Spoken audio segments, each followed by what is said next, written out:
बिस्मिल्लाहिर्रहमानिर्रहीम। आज के लेक्चर में हम एक्सरसाइज 2.2 ठीक है में क्वेश्चन नंबर 1 स्टार्ट करते हैं।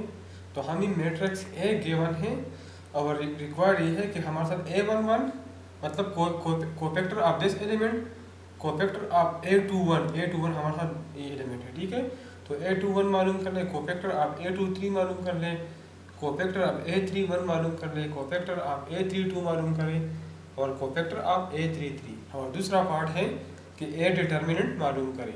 तो पहले हम पार्ट 1 सॉल्व करते हैं। A11 cofactor of this element. ठीक है, तो A11 हमारे साथ बराबर है, कोफैक्टर मालूम करने का तरीका यह है कि -1 i प्लस जे, तो i हमारे साथ 1 है और j भी हमारे साथ 1 है, तो 1 + 1 -1 पावर i प्लस जे। ठीक है, अब इसका कोफैक्टर मालूम करते हैं तो इस रो को और इस कॉलम को हटाते हैं, तो 2 0 0 -2। तो A11 is equal to -1 power 2, तो पावर जब इवन हो तो -1 हमारे साथ +1 के बराबर होगा। ठीक है, और 2 और -2 को अगर हम मल्टीप्लाई करें तो -4 आता है और -0। ठीक है, तो A11 इज इक्वल टू -4। ठीक है, इस तरह हम A21 मालूम करते हैं। A21 मतलब सेकंड रो और फर्स्ट कॉलम, तो ये एलिमेंट है। ठीक है, -1 का कोफैक्टर मालूम करते हैं। तो कोफैक्टर मालूम करने का तरीका -1 पावर i प्लस जे 2 + 1, और इसका कोफैक्टर मालूम करते हैं तो इस रो को और इस कॉलम को हटाते हैं, तो 3 1 0 -2 3 1 0 -2। ठीक है, तो A21 is equal to -1 power 3, तो माइनस का पावर जब 8 हो तो इसका आंसर माइनस होगा। ठीक है, और 3 - 2 -6 और -0, तो A21 हमारे बराबर है +6 का। ठीक है, इसी तरह हम कोफैक्टर ऑफ A23 मतलब सेकंड रो और थर्ड कॉलम। ठीक है, तो A23 हमारे साथ बराबर है -1 i प्लस जे 2 + 3। ठीक है, N2 हमारे साथ A23 सेकंड रो और थर्ड कॉलम ये वाला एलिमेंट है, तो इसका कोफैक्टर मालूम करते हैं। तो ये रो और इस कॉलम को हम रिमूव करते हैं, तो 1 3 2 0। ठीक है, which is equal to -1 power 5। ठीक है, तो 5 हमारे साथ 8 है, तो इसका आंसर माइनस आएगा। अब 1 0 0 -3 2 6, तो हमारे साथ इसका आंसर +6 आएगा। ठीक है, इस तरह हम A31 मालूम करते हैं। तो A31 हमारे साथ बराबर है -1 पावर 3 + 1। ठीक है, और A31 हमारे साथ ये एलिमेंट है। जब इसका कोफैक्टर मालूम करते हैं तो इस रो को और इस कॉलम को हम रिमूव करते हैं, 3 1 2 0, तो -1 पावर 4 इवन है, तो आंसर हमारे साथ +1 आ जाएगा। ठीक है, और 3 0 0 और -2 1 2, तो हमारे साथ ये इसका कोफैक्टर -2 के बराबर आ जाएगा। ठीक है, इसी तरह A32 मालूम करते हैं, तो हमारे साथ बराबर है -1 पावर 3 + 2। ठीक है, और 3 2 हमारे साथ ये एलिमेंट है, तो इस रो को और इस कॉलम को रिमूव करते हैं, तो 1 1 -1 0 1 1 -1 0। ठीक है, -1 पावर 5 पावर 8 है, तो हमारा आंसर माइनस आ जाएगा। ठीक है, और 1 0 0 -1 -1। ठीक है, इज इक्वल टू माइनस, और इससे +1 आ जाएगा, विच इज इक्वल टू -1। इसी तरह हम A33 मालूम करते हैं, -1 पावर 3 + 3। ठीक है, और A33 हमारे साथ ये एलिमेंट है, तो इस रो को और एक कॉलम को हम रिमूव करते हैं, तो 1 3 -1 2। ठीक है, इसका रिजल्ट प्लस आएगा क्योंकि इवन है। ठीक है, तो +1 और 1 2 2 -3 -1 -3, विच इज इक्वल टू 2, और माइनस प्लस हो जाएगा, 2 + 3 = 5। तो हमारे साथ सारे कोफैक्टर मालूम हो गई। और सेकंड पार्ट हमारे साथ ये है कि डिटर्मिनेंट ऑफ A मालूम करें। ठीक है, तो सबसे पहले हम ए को डिटरमिनेंट फॉर्म में लिखते हैं, ठीक है। ए हमारे साथ बराबर है ये मैट्रिक्स है, तो सबसे पहले पार्ट 2 को सॉल्व करने के लिए ए को मैं डिटरमिनेंट फॉर्म में लिखता हूँ। 1 3 1 -1 2 0 2 0 -2। अब इसका डिटरमिनेंट मालूम करने के लिए एक्सपेंड बाय फर्स्ट रो में करता हूँ। आप एक्सपेंड बाय सेकंड रो भी कर सकते हैं, एक्सपेंड बाय थर्ड रो भी कर सकते हैं, और एक्सपेंड बाय फर्स्ट कॉलम या सेकंड कॉलम या थर्ड कॉलम भी कर सकते हैं, ठीक है। तो मैं लिखता हूँ एक्सपेंड बाय फर्स्ट रो, ठीक है। तो A determinant is equal to 1 first row पे एक्सपेंड कर, तो a11 1, ठीक है। हमारे साथ ये a11 है, तो साइन मालूम करने के लिए मैं लिखता हूँ -1 और i प्लस j, तो ये a11 है तो 1 + 1, और ये है तो इस रो को और इस कॉलम को रिमूव करता हूँ, तो 2 0 0 -2, ठीक है। इस तरह +3 और साइन मालूम करने के लिए मैं लिखता हूँ -1 और ये a12 है तो 1 + 2, ठीक है। अब अगर मेरे साथ ये कॉलम और ये रो को हम हटाते हैं तो -1 0 2 -2,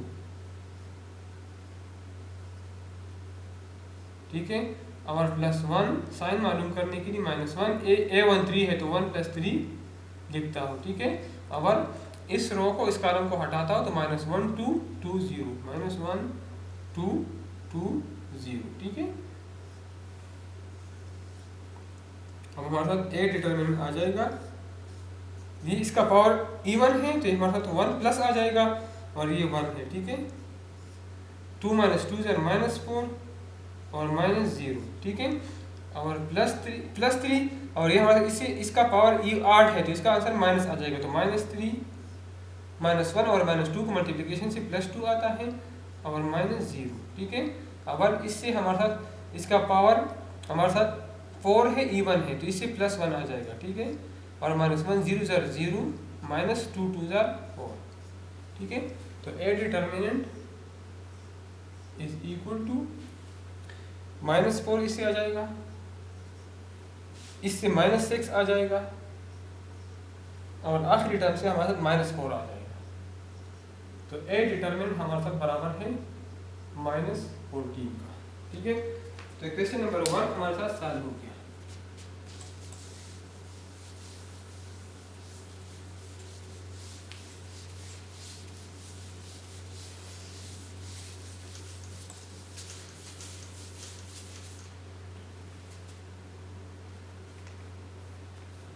अब हम क्वेश्चन नंबर 2 की तरफ जाते हैं, ठीक है। तो क्वेश्चन नंबर 2 हमारे साथ है without evaluating state the reason for the following equalities, ठीक है। 2 में पार्ट 1 हमारे साथ है 1 2 0 1 2 0 3 1 0 और 2 0 -2 2 0 1 -1 2 0 -1 2 0 इज इक्वल टू 0। तो इसका रीज़न बताइए कि इसका डिटरमिनेंट क्यों कि 0 के बराबर है, क्योंकि इसमें एक कॉलम 0 के बराबर है, ठीक है। अगर किसी मैट्रिक्स में या किसी डिटरमिनेंट में एक पूरा कॉलम या पूरा रो 0 के बराबर हो तो उसका डिटरमिनेंट हमारे साथ 0 के बराबर होगा, ठीक है। तो बिकॉज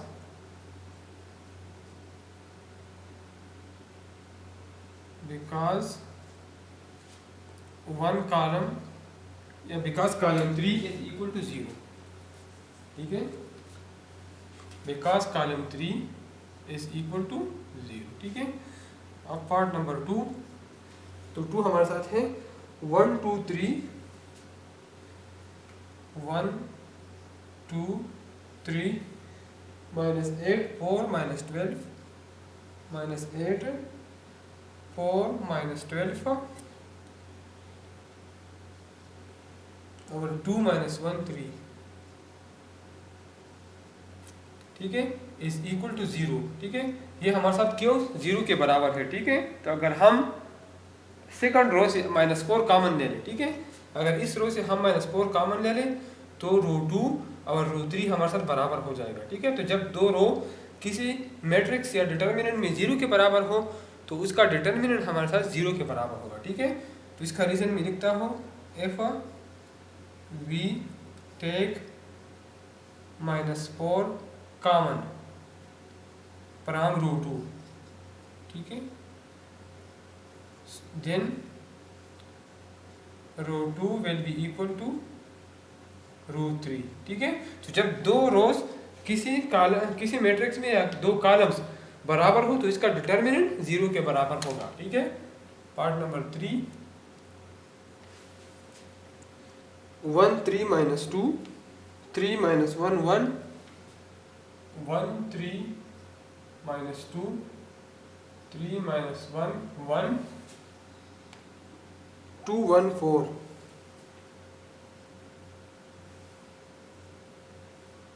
is equal to 1 3 2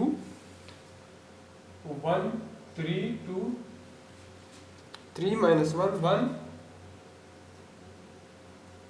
और -2 1 4। तो अगर इन दो मैट्रिसेस को हम गौर से देख ले तो ये दोनों एक दूसरे का ट्रांसपोज है। ये 1 3 - 2 इधर ये रो में है, इधर ये कॉलम में है। 1 3 - 2 3 - 1 4 रो में है, इधर 3 - 1 4 कॉलम में है। 2 1 4 रो में है, इधर 2 1 4 कॉलम में है। ठीक है, ठीक है, तो second matrix is a transpose of first matrix. ठीक है, ठीक है, और हमें पता है कि प्रॉपर्टीज में हमने प्रॉपर्टी ऑफ डिटर्मिनेंट में हमने पढ़ा है कि अगर हम एक मैट्रिक्स का ट्रांसपोज ले लें तो दोनों का डिटर्मिनेंट बराबर होगा। ठीक है, प्रॉपर्टी में हमने पढ़ा है कि A transpose will be equal to A transpose determinant. ठीक है, तो अगर हमारे साथ ये ए होगा तो ये ए ट्रांसपोज होगा, तो दोनों के डिटर्मिनेंट बराबर होंगे। ठीक है, पार्ट नंबर 4 की तरफ जाते हैं। 3 2 0 1 1 - 3 2 4 - 6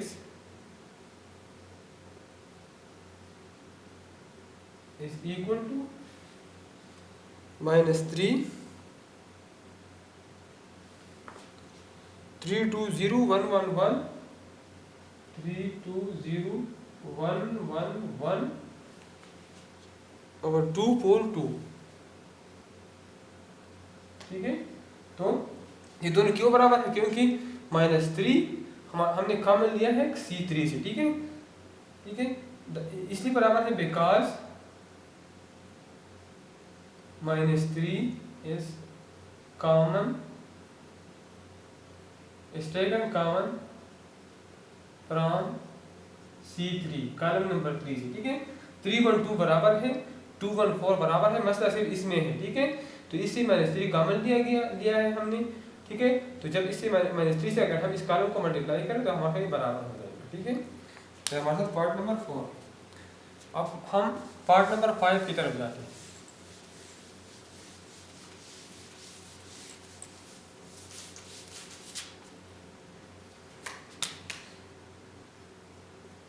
पार्ट नंबर 5 हमारे साथ है 1 0 - 1 1 0 - 1 3 2 1 1 - 1 0 is equal to -1 0 - 1 1 - 1 0 3 2 1। ठीक है, तो अब इन दोनों का अगर हम गौर से देखें, ठीक है, 1 0 - 1 1 0 - 1 का बराबर है। ठीक है, और इस रोज को अगर हम देखें तो ये इंटरचेंज हुई है। ठीक है, रो 2 इज अ इंटरचेंज विद रो 3। ठीक है, तो अगर when 2 rows are 2 columns are interchanged,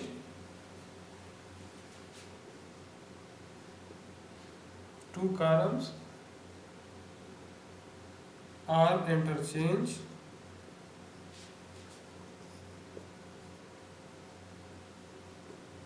then determinant of the new matrix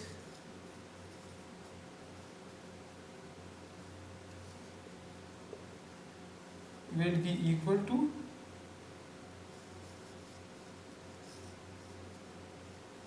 the determinant of the original matrix।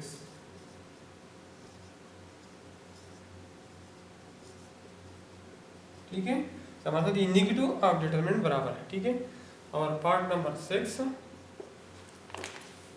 201 312 122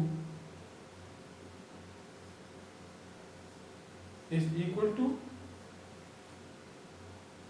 201 556 और 122।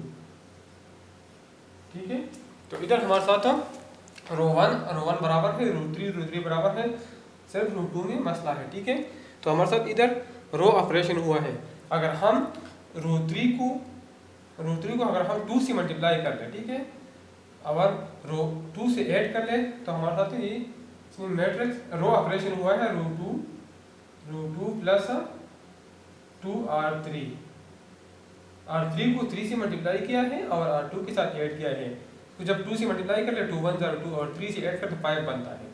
इसको अगर 2 से मल्टीप्लाई करें तो 4 + 1 5 बनता है। इसको अगर 2 से मल्टीप्लाई कर ले, यहाँ से ऐड कर ले तो 6 बनता है। ठीक है, तो हमारे साथ इसमें रो ऑपरेशन हुआ है और प्रॉपर्टी 7 में हमने पढ़ा है कि हम रो ऑपरेशन इसमें कर सकते हैं।